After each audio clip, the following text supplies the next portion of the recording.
Abramos novamente a palavra de Deus em Gênesis, capítulo de número 31.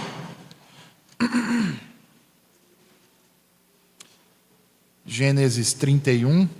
Hoje nós faremos a exposição no sermão desta manhã de todo o restante do capítulo 31,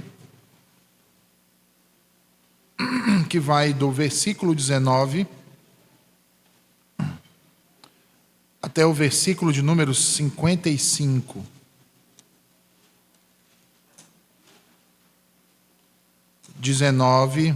Ao 55.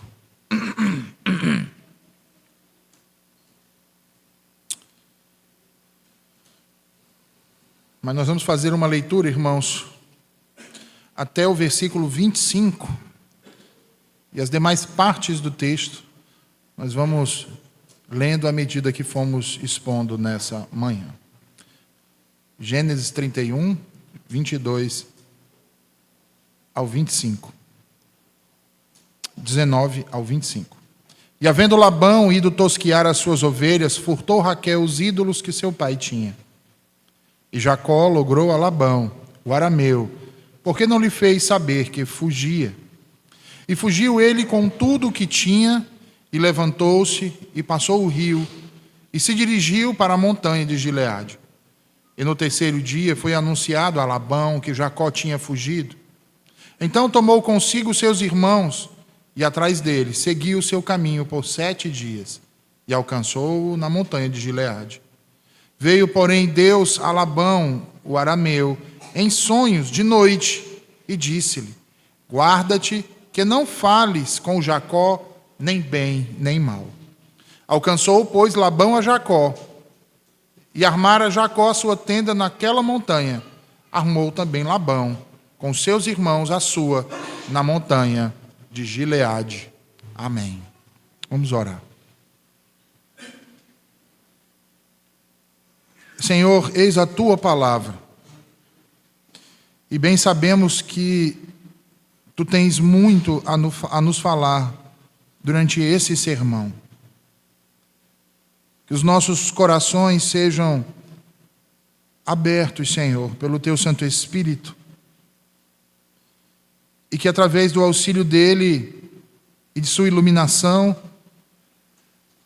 que venhamos não apenas a compreender o que está sendo dito aqui, mas também guardar os princípios que o Senhor tem a nos ensinar nessa manhã. Ajuda-nos, Senhor, a não apenas sermos ouvintes, mas praticantes da tua palavra. Que sejamos transformados, Senhor, por ela. E que ela modifique a nós e as nossas ações, para que nos tornemos mais semelhantes ao teu unigênito Filho, nosso mediador e Senhor, Jesus. Amém. No sermão anterior, irmãos, nós vimos que Jacó tomou uma decisão extremamente importante. Uma decisão de ir embora de Padã-Arã e retornar para a casa de seus pais em Canaã, e levando consigo tudo o que Deus havia lhe dado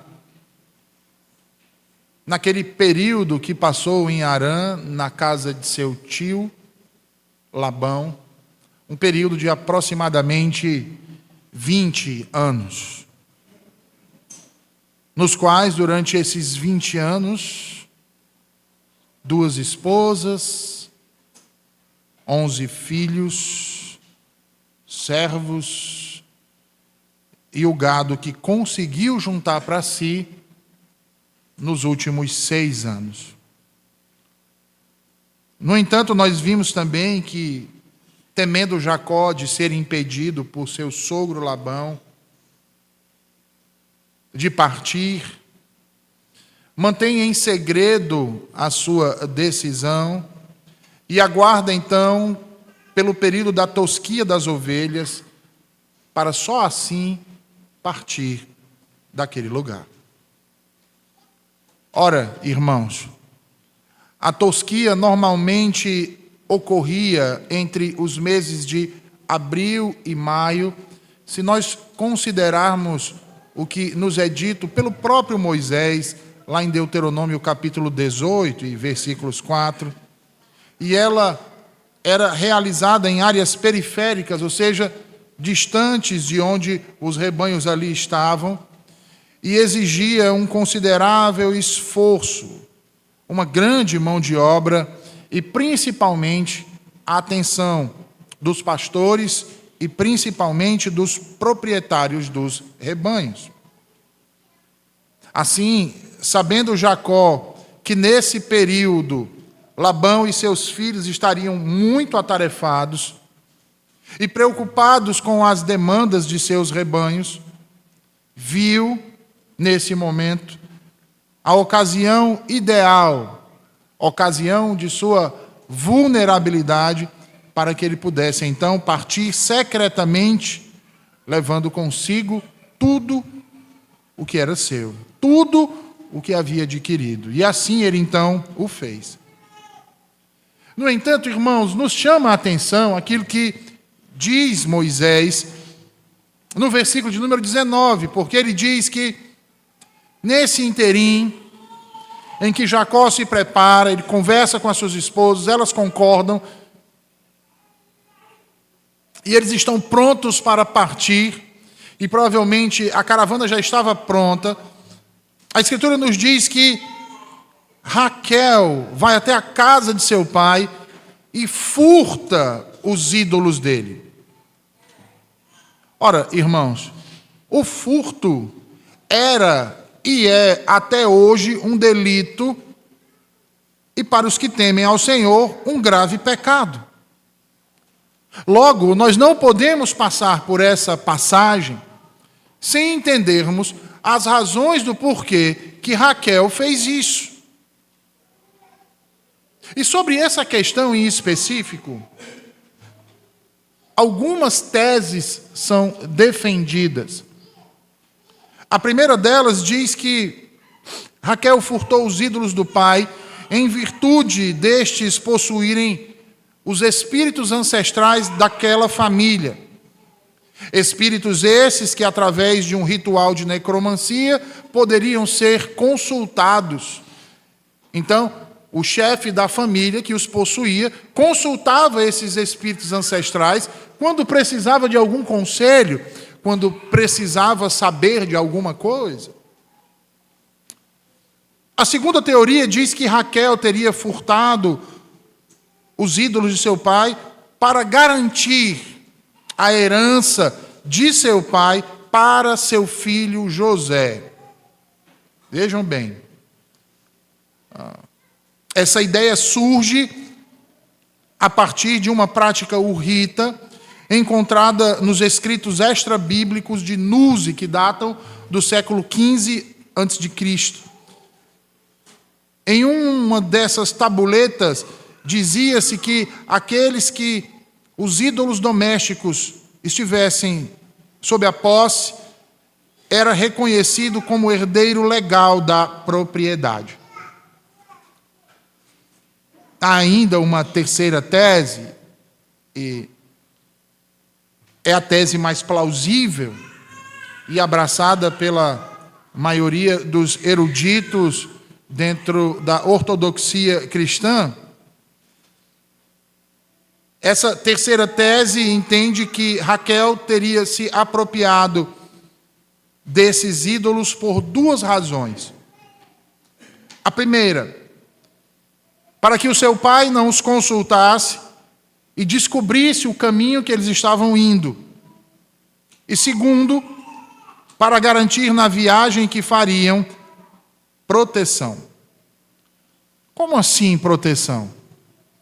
Nas sociedades pagãs, irmãos, a piedade familiar era concentrada na figura desses terafins, é a palavra utilizada aqui no hebraico para se referir àquilo que na sua Bíblia está como ídolos, muito provavelmente. Através dos quais, então, se buscava fertilidade, se buscava prosperidade, e quando se ia viajar, os carregava para que eles, então, protegessem aquele viajante, né? Eu lembro de um comentarista que diz assim, era uma espécie de São Cristóvão daqueles dias.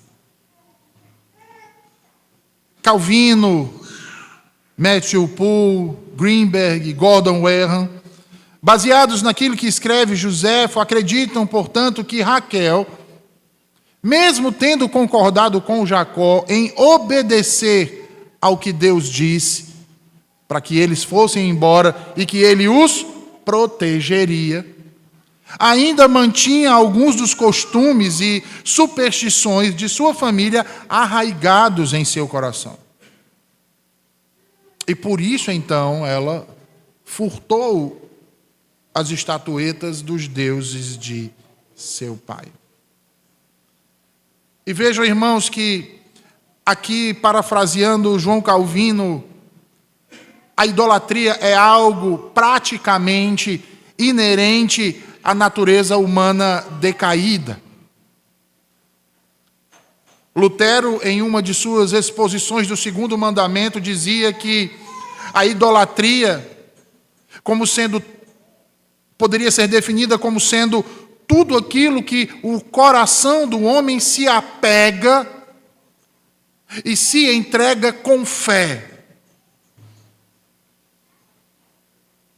O idólatra, irmãos, desde a antiguidade, cria na presença real da divindade no seu ídolo. E é por isso que ele, até hoje em nossos dias, confia toda a sua segurança definitivamente a ele. Agora, diante dessa definição que Lutero traz, irmãos, percebam então que ela abre os horizontes naquilo que nós chamamos de idolatria.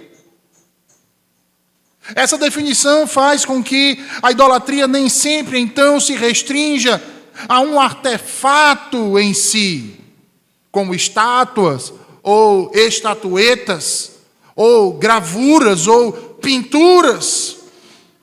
Também não restringe que a adoração a essas coisas se restrinja a um templo, a um santuário, a um altar, a um ritual cultico, doméstico ou público. Não, irmãos.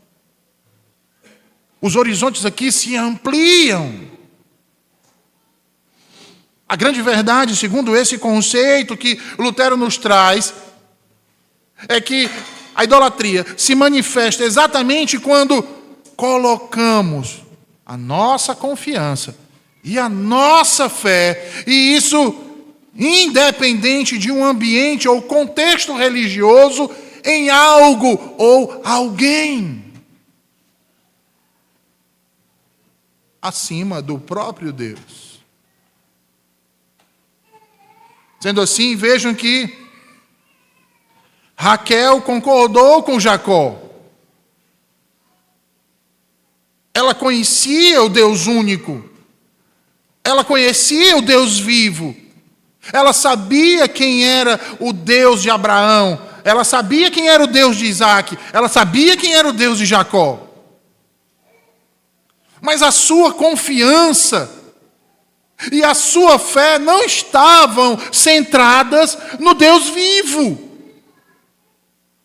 Por mais que ela dissesse isso, por mais que a sua língua pronunciasse isso, na hora da ação, ela recorre aos falsos deuses, porque no fundo, irmãos, eram aqueles, os deuses que verdadeiramente ela adorava no seu coração. Adorava no seu coração. É por isso, irmãos, que a ação de Raquel aqui nos deve chamar a atenção. e nos chama a atenção para um problema que muitos em nossos dias tendem a ignorar. Ora, e que problema é esse? A liderança que nós homens temos exercido em nossas casas. Vou repetir. A liderança que nós homens temos exercido nas nossas casas. É um fato, irmãos, que temos vivido em nossa sociedade brasileira, uma sociedade feminilizada. A cada dia que se passa, os homens em nossa nação têm tido maiores dificuldades em exercer a sua masculinidade. E quando eu falo aqui em masculinidade, irmãos, eu quero deixar bem claro que em absolutamente nada isso diz respeito a machismo. Masculinidade é uma coisa, machismo é outra. Uma coisa é a masculinidade, outra coisa é o machismo. O machismo é um sistema de crenças, comportamentos e atitudes que busca estabelecer a superioridade do homem. A masculinidade, ao contrário, busca definir o papel e o caráter e as responsabilidades dos homens de acordo com aquilo que Deus quer e revela nas suas Escrituras, conformando-nos à imagem real e ideal de masculinidade, que é Cristo Jesus. Então, uma coisa não tem nada a ver com a outra. A gente precisa separar essas duas coisas. Bem, Jacó casou com Raquel, sendo ele convertido, porém ela não. Apesar de Betuel e Labão conhecerem o Deus de Abraão, ainda adoravam outros deuses. E por mais, irmãos, que reconheçamos e conjecturemos que nesse período de 20 anos em que esteve em Harã, junto a Raquel, Jacó tenha se esforçado e procurado diligentemente, tanto por conselho como por admoestação, corrigir os erros de sua esposa e apresentar o Deus vivo, não apenas a Raquel, mas também a Lia, ele não foi eficiente ou eficaz o suficiente para isso. E qual a razão, então, do seu fracasso? Ora, talvez o afeto que nutria exacerbadamente e publicamente por ela o tenha feito fraquejar durante a sua vida.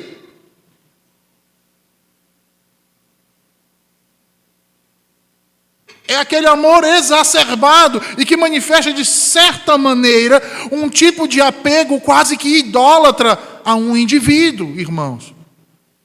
Em que nós estamos vendo os defeitos, mas nós fingimos de conta que não vemos. Nós estamos enxergando o problema, mas nós vamos dizer assim, não vou falar nada para não entrar em conflito, para não contrariar, para não causar um problema, mas o problema está lá e uma hora ou outra ele vai explodir.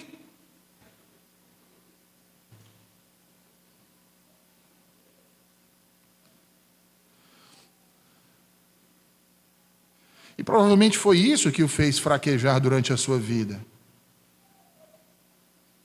Satisfazendo ou até mesmo ignorando, como diz Calvino, essa sua subversiva superstição. E é por isso que ele não pode ser inocentado hoje aqui, irmãos. Ah, mas não foi Raquel, mas ele é o homem da casa. Nós não podemos isentar Jacó da responsabilidade pelo que ela fez diante de Deus, irmãos. Ora, porque o que diz a Escritura acerca disso, irmãos? Em primeiro lugar, as Escrituras deixam claro que a responsabilidade das ações de nossas esposas são nossas responsabilidades. São responsabilidades nossas, dos maridos.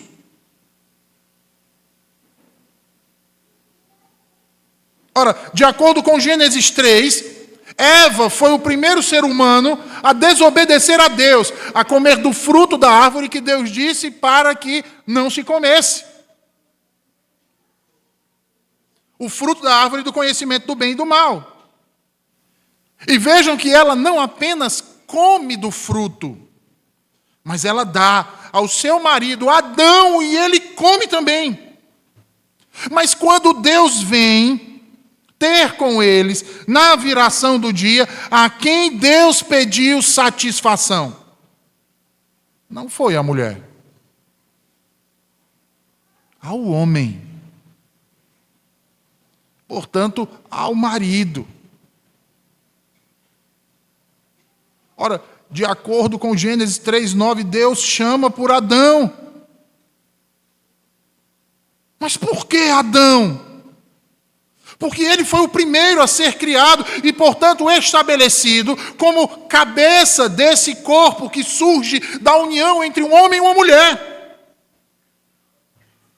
É ele quem Deus chama para prestar contas do que havia acontecido no jardim, pois era seu dever cuidar do jardim, liderar, sustentar e proteger sua esposa Eva.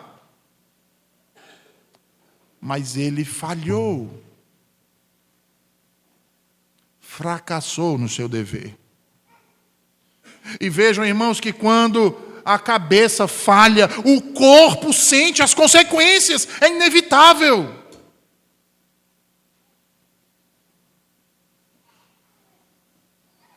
Sérias e severas consequências para a sua vida, a vida de sua esposa e de seus descendentes.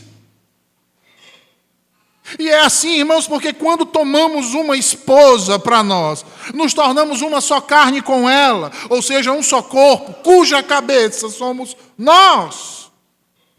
Efésios 5, versículo 23, o apóstolo Paulo vai dizer: o marido é a cabeça da mulher, como também Cristo é a cabeça da igreja, sendo ele próprio o salvador do corpo. E essa, irmãos, é uma declaração esplêndida de Paulo. Ela é espetacular, irmãos, ela é cirúrgica, se você parar para pensar.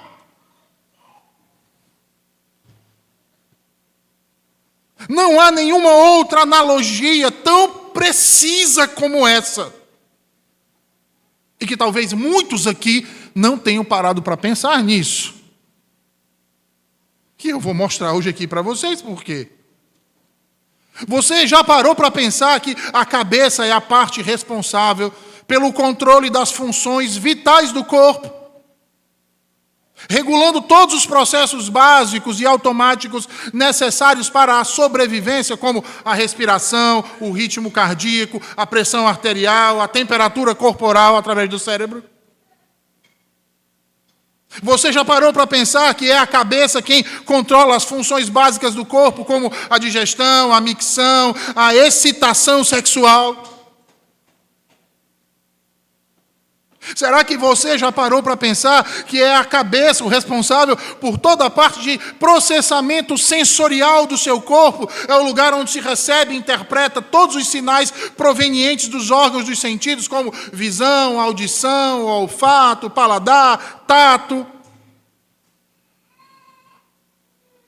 E os decorrentes disso, a dor, o temperamento, a pressão.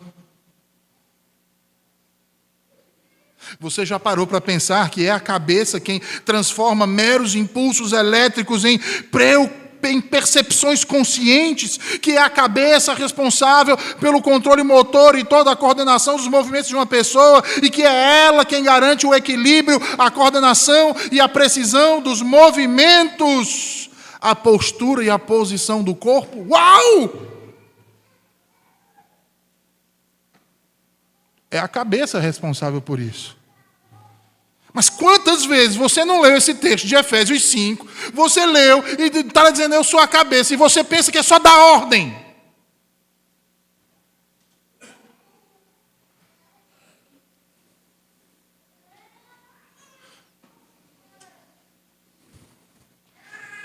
Eu sou a cabeça da minha casa. Eu lembro que uma vez uma irmã veio me questionar,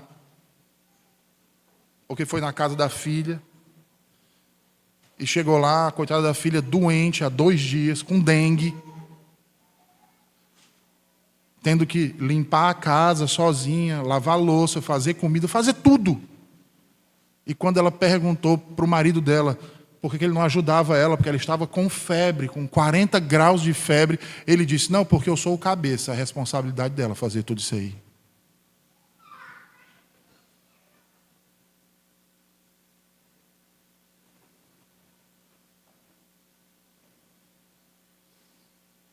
Quantos absurdos não já surgiram, irmãos, no dia a dia da casa de vocês, por conta de uma má interpretação dessa.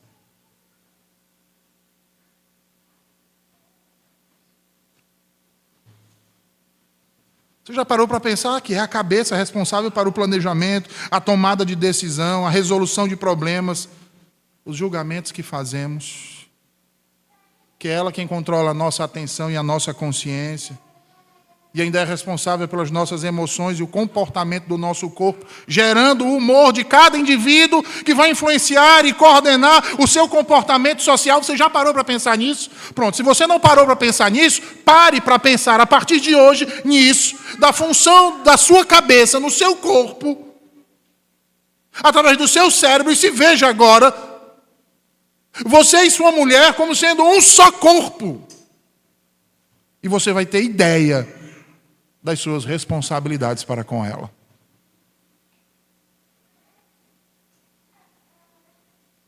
Porque se a nossa cabeça, irmãos, responsável por tudo isso quanto ao corpo, e a Escritura declara que você, marido, é a cabeça da sua mulher, como também Cristo é a cabeça da igreja, sendo Ele próprio o salvador do corpo, é hora de você atentar para a sua responsabilidade quanto à sua esposa diante de Deus.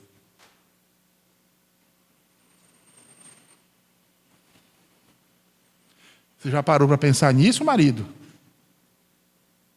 O apóstolo Paulo compara você com quem? Com Cristo, não é? E Cristo está fazendo o que com a sua igreja? Não é preparando ela para apresentar no último dia diante do Pai? Como sendo o que, irmãos? Santa e imaculada. E você, marido, tem feito o mesmo com a sua esposa? Você tem feito o mesmo com ela?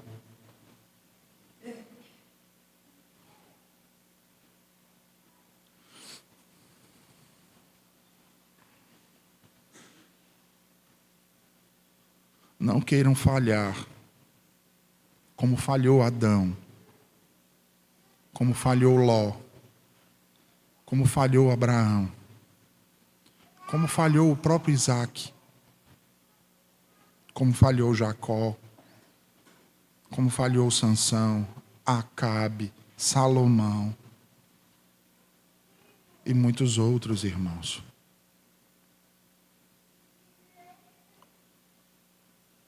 Não ache que isso é uma bobagem, porque isso é um assunto muito sério.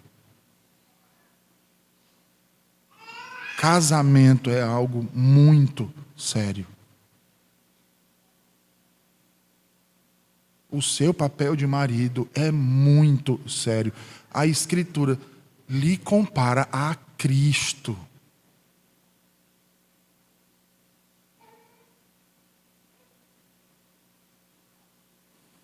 Então comece deixando, hoje, de dar desculpas esfarrapadas como fez Adão. Comece deixando de se eximir das suas responsabilidades para com a sua mulher, culpando-a pelo que tem acontecido. É claro que ela tem culpa. É claro que Deus viu culpa em Eva por ter comido do fruto que ele disse para não comer. Sim ou não, irmãos? É claro que ele viu a culpa nela, mas de quem foi a responsabilidade que permitiu aquilo? Do marido.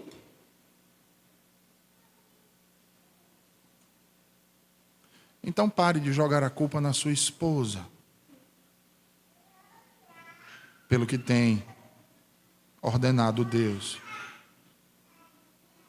Pare de dizer que você não consegue fazer isso e aquilo, porque a sua mulher é uma pessoa complicada. Porque ela só é complicada porque você nunca a instruiu para que ela deixasse de ser complicada. Você nunca deu a atenção que ela necessita para deixar de ser complicada. Você nunca dissolveu as dúvidas que pairam na cabeça dela. Por isso ela continua complicada.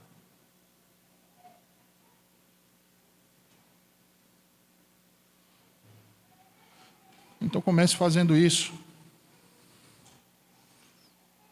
E em seguida passe a fazer o que é ordenado por Deus. Mas talvez alguns perguntem aqui, mas o que é ordenado por Deus? Efésios 5, 25 ao 27. Abra sua Bíblia. Efésios 5, 25 ao 27.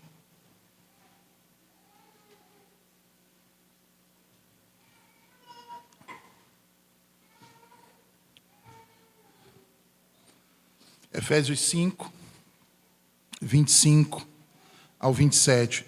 Veja o que Deus ordena em sua palavra. Maridos, amai vossas mulheres, como também Cristo amou a igreja, e a si mesmo se entregou por ela, para a santificar, purificando-a com a lavagem da água pela palavra, para apresentar a si mesmo igreja gloriosa, sem mácula nem ruga, nem coisa semelhante, mas santa e irrepreensível. Amai vossas mulheres como Cristo amou a igreja. Veja, o amor de Cristo pela igreja é um amor pactual. Logo, é assim que os maridos devem amar suas esposas, pactualmente. E isso significa que você deve amar sua esposa federalmente, ou seja, como uma parte de si mesmo, e não como a parte de si mesmo.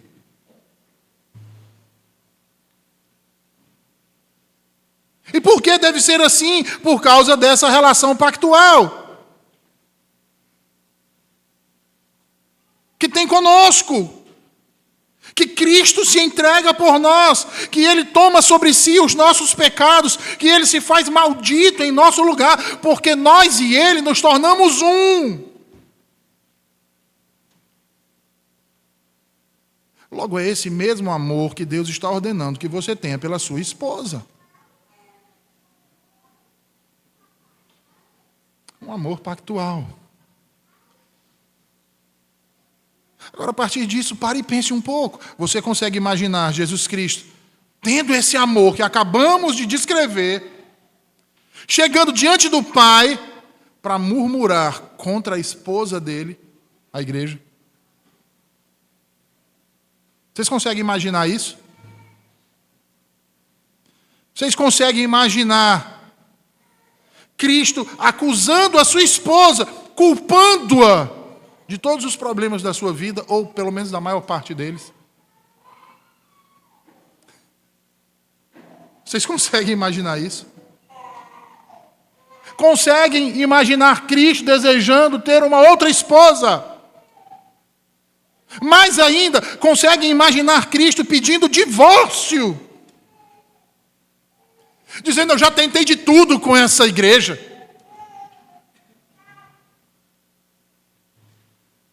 Para ver se ela muda, mas ela não muda.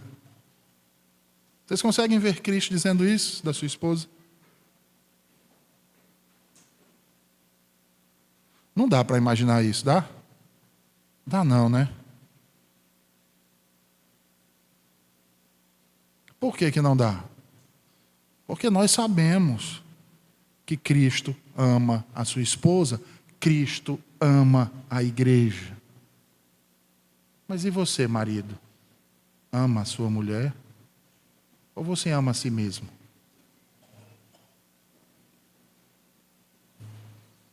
e por isso não a tem tratado como Cristo trata a igreja.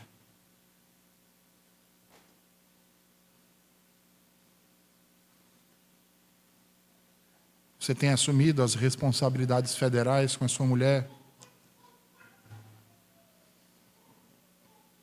Talvez você pergunte, que responsabilidade, pastor?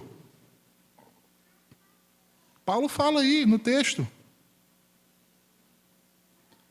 A responsabilidade de santificá-la e purificá-la pela palavra. Você tem feito isso? Ora, aí é o ponto onde a maioria falha. Sabe por quê? Porque para fazer isso, o marido deve estar preparado para isso. Preparado, irmãos. E preparado como? Como é que eu vou santificar a minha esposa se eu mesmo não me santifico?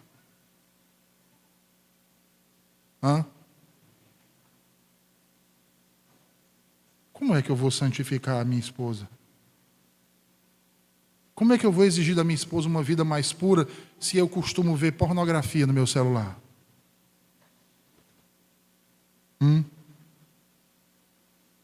E achando que ninguém vai descobrir. Como é, irmãos, que a gente santifica a nossa esposa assim? Como eu posso purificar a minha esposa pela palavra se eu mesmo não me purifico pela palavra? Aliás, eis aqui o maior problema da maioria dos maridos hoje. E um problema seríssimo e grave, irmãos. Você quer ver a gravidade do problema? Lá em 1 Coríntios capítulo 14, versículos 34 e 35, o apóstolo Paulo diz assim: as vossas mulheres estejam caladas nas igrejas, porque não lhes é permitido falar, mas estejam sujeitas, como também ordena a lei, e se querem aprender alguma coisa, interroguem em casa seus próprios maridos, porque é vergonhoso que as mulheres falem na igreja. Sabe por que as mulheres têm se levantado tanto nas igrejas para falar nas igrejas? Porque não podem falar em casa, porque os maridos são leigos. Além de analfabetos funcionais, são analfabetos de Bíblia.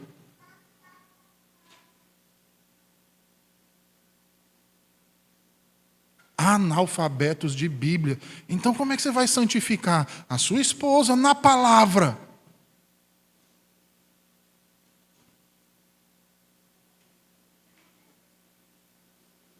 Porque há interesse para tudo, irmãos.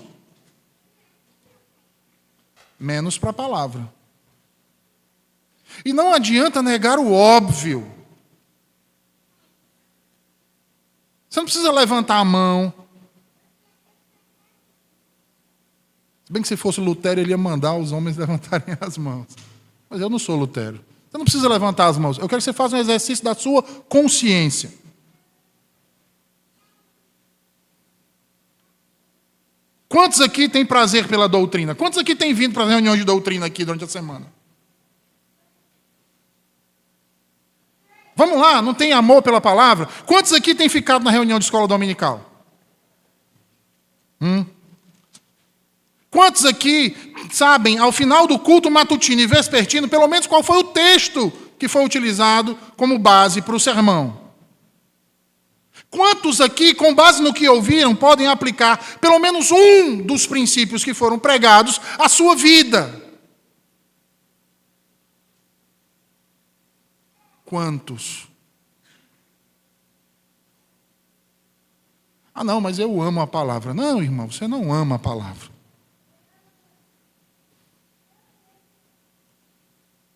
Porque se você amasse, você era como aqueles famintos e sedentos. Já viu um homem faminto? Se disser assim, ó, tem comida de graça aqui, você acha que ele não vai sair correndo para aquele lugar? Ele vai, irmãos, porque ele é faminto.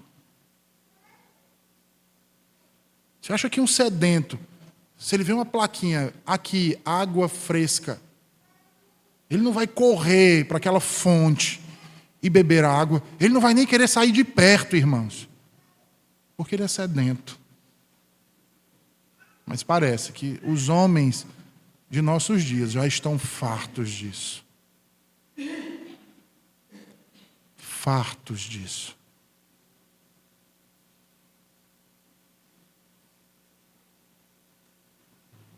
Aí sabe por que nós enfrentamos uma escassez de líderes dentro das nossas igrejas?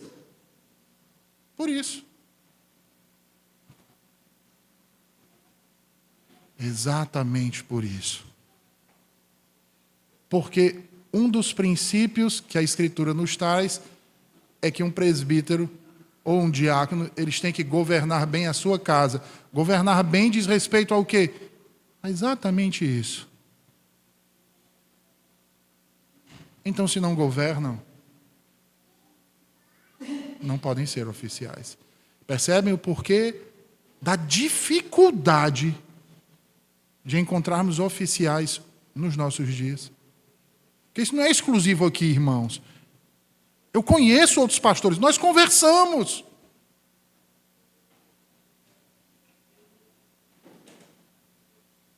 Nós conversamos.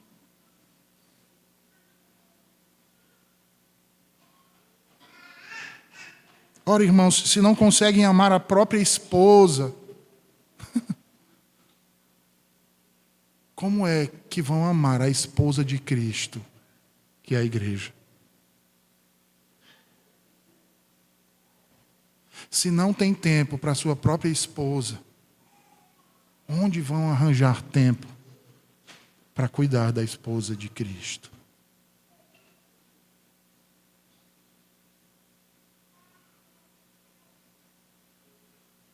Ora, Cristo amou a igreja com um amor eficaz. Ele amou com um amor que a transformou. Ela estava morta, mas Ele lhe deu vida. Ela estava sem forma e vazia, mas Ele a encheu com seu Espírito Santo. Ela estava suja, mas Ele a purificou com seu sangue. Ela estava perdida, mas Ele a achou. Ela estava ferida, mas Ele sarou as suas enfermidades. Ela era ignorante e imprudente, mas Ele a instruiu e pacientemente a ensinou. Ela estava com fome e sede, mas Ele a alimentou e saciou a sua sede. Quando ela se viu fraca, Ele se fez sua força. Quando ela se mostrou cega, Ele lhes fez enxergar com seus olhos. Cristo fez de uma noiva vil, bela, encantadora e imaculada. Seu amor fez isto. Seu amor. De modo que pode ser até mesmo medido e não apenas sentido. É a esse amor que nós, maridos, somos chamados por Deus a amar nossas esposas. É a essa liderança de Cristo que nós, maridos, somos chamados a liderar nossa esposa, sustentar e proteger. Sendo assim, pare de culpar sua esposa por não querer vir à igreja.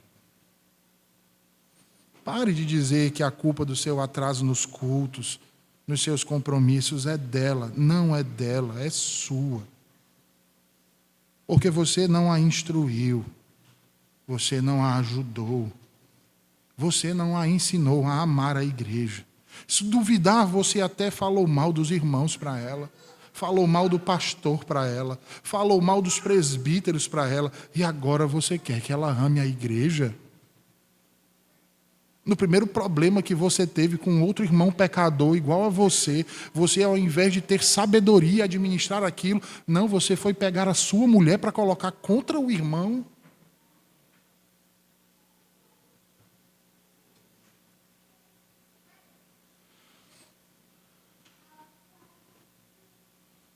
ela não vai amar os irmãos. Ela vai querer distância, porque você distanciou ela deles.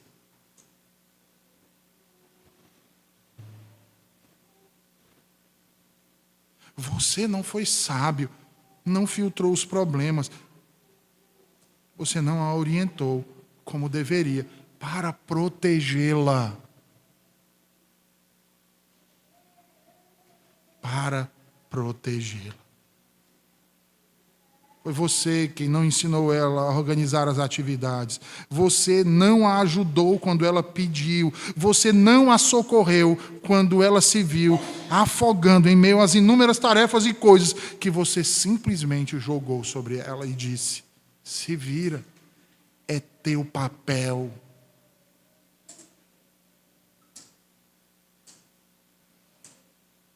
Você negou recursos materiais e recursos espirituais que ela necessitava para cumprir o seu papel.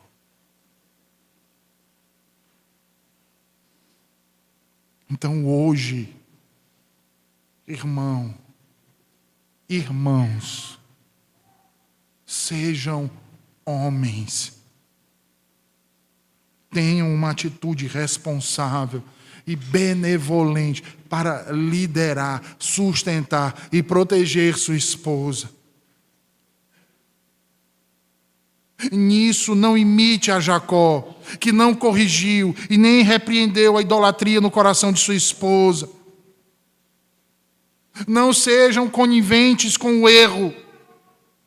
A conivência com o erro sempre traz consequências, sempre traz problemas consigo, mais cedo ou mais tarde. Nós estamos vendo isso aqui, irmãos. E se isso aconteceu com Jacó, por que não iria acontecer conosco, irmãos?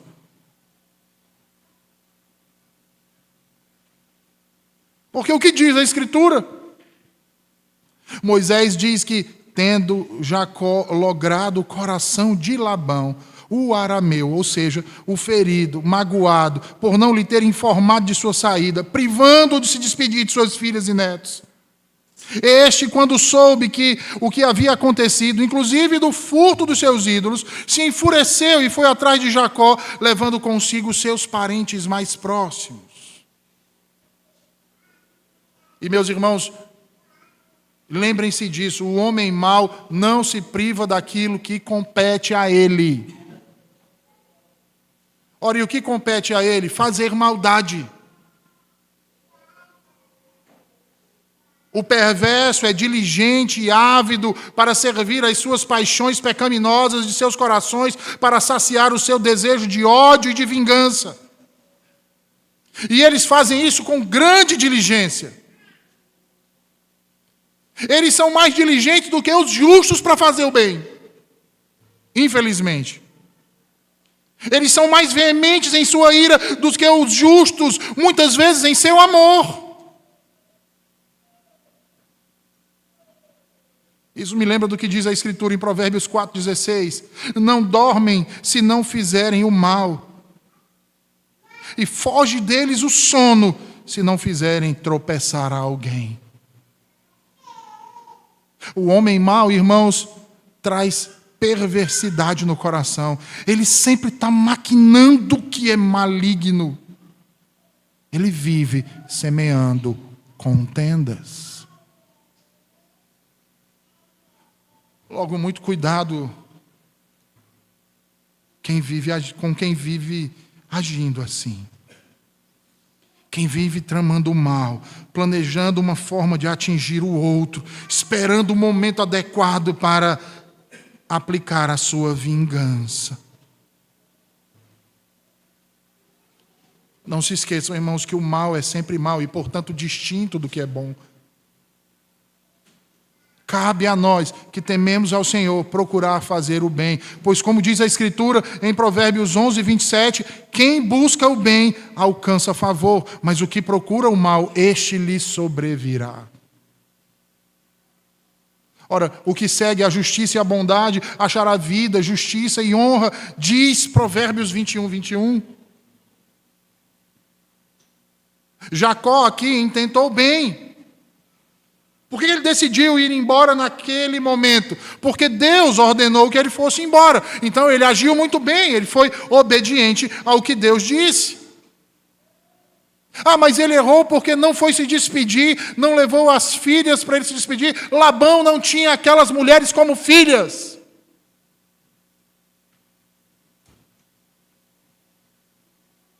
Ele não tinha amor paternal por aquelas mulheres. Ele não tinha amor paternal por aquelas crianças.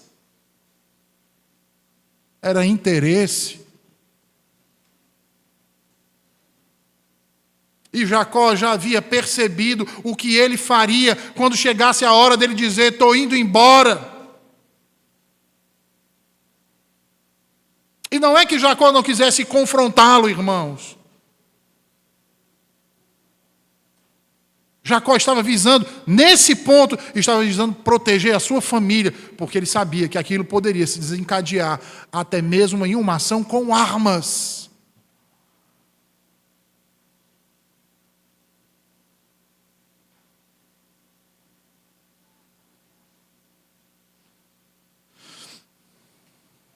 Assim ele partiu.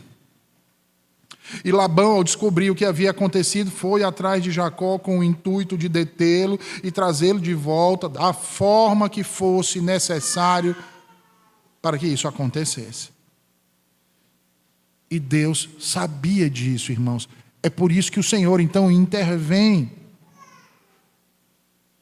Ele vem em sonho e diz a Labão que não intente nada contra Jacó, nem bem, nem mal. Assim, ao alcançar Labão a Jacó, ele não o ataca, porque ele teme o que Deus poderia fazer contra ele. Todavia, não perde a oportunidade de alguma forma sair por cima de toda aquela situação. Então, ele acusa Jacó sutilmente de roubo. Por que sutilmente? Porque ele não diz: você é um ladrão. Ele diz assim: pelo menos me devolva os meus ídolos. Sutil. Sutilmente ele está dizendo: ó, seu ladrão, devolva aquilo que você roubou de mim. Ora, e Jacó não sabia que Raquel havia furtado os ídolos do pai.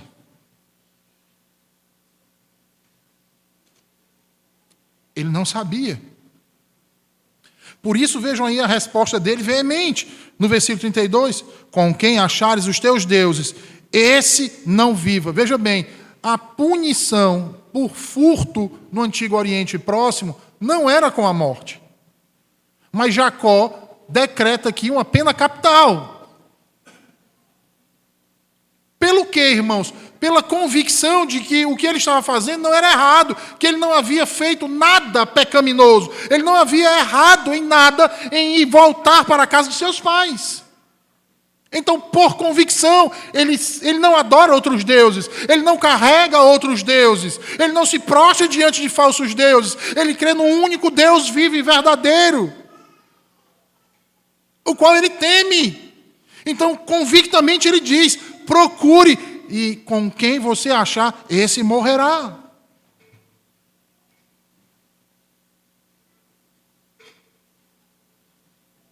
Agora reconhece diante de nossos irmãos, ou seja, os parentes próximos da família.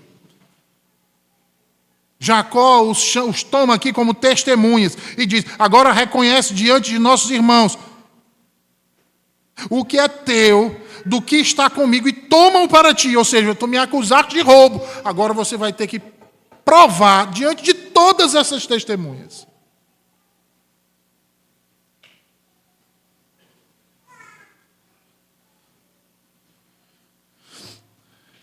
E aqui é interessante, né?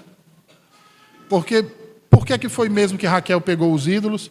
Porque achava que tomando eles a protegeriam. Mas agora quem é que precisa de proteção? Que ironia de Moisés. Aqueles que Raquel presumiu supersticiosamente que poderiam lhe proteger, foram por ela protegidos, revelando assim a sua real natureza. A real natureza de um ídolo. Inutilidade, impotência e impureza. Sabe como foi que ela protegeu ele? Debaixo dos panos de sua menstruação. Para o hebreu, isso é imundícia. Isso é impureza. Eles foram colocados no lugar que eles merecem de imundícia. Porque, meus irmãos, embora Deus e ídolos sejam alguma coisa nesse mundo, eles não são nada comparado ao Deus vivo. Ainda que eles sirvam como ferramenta dos portais do inferno, o veredito irrevogável da Escritura é que eles não passam de obras das mãos dos homens. Produtos de um coração decaído e rebelde. E isso é um fato, não é mesmo? Toda ação de rebeldia tem por base a idolatria. Porque num coração rebelde, a criatura sempre vai ocupar o lugar do seu Criador. É por isso que ele não se contenta em não se vingar. Ele precisa se vingar. Porque ele se coloca no lugar de Deus. Ou vingar o seu ídolo. Assim, depois de haver procurado seus ídolos, sem nada encontrar, Jacó se ira contra a acusação que lhe foi feita. Todavia, ele não age como um rebelde. A sua ira é santa. Assim ele diz a Labão: olha, sogro, eu tenho estado agora 20 anos na tua casa, 14 anos te servi por tuas 2 filhas, 6 anos por teu rebanho, mas o meu salário tu mudaste 10 vezes. Se o Deus de meus pais, o Deus de Abraão e o temor de Isaque não fora comigo, por certo, tu me despedirias vazio agora. Ou seja, tudo isso que eu estou carregando comigo, tu tomarias tudo para ti e levaria para ti. Mas Deus viu a minha aflição, viu o trabalho das minhas mãos e te repreendeu ontem à noite.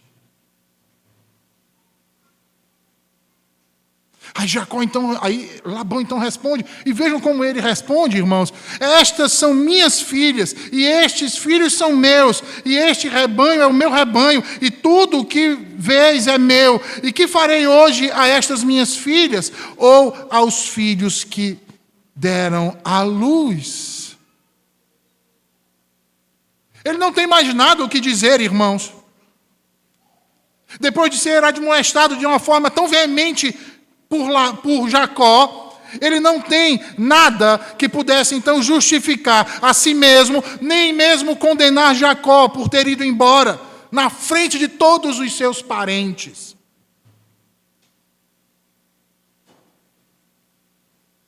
E assim ele foi convencido pela sua própria consciência da injustiça que lhe havia feito, não querendo ouvir mais nada a respeito do assunto.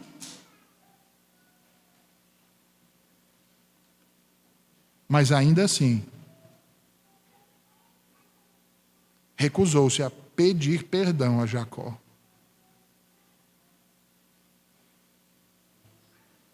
E assim, numa última tentativa de sair por cima, de melhorar a imagem de ganancioso, de tirano, de inescrupuloso, de enganador, de mentiroso, de ladrão, numa tentativa de sair por cima de toda aquela situação humilhante para ele, ele vem com esse discurso com ares de piedade: minhas filhas, meus netos, minha família.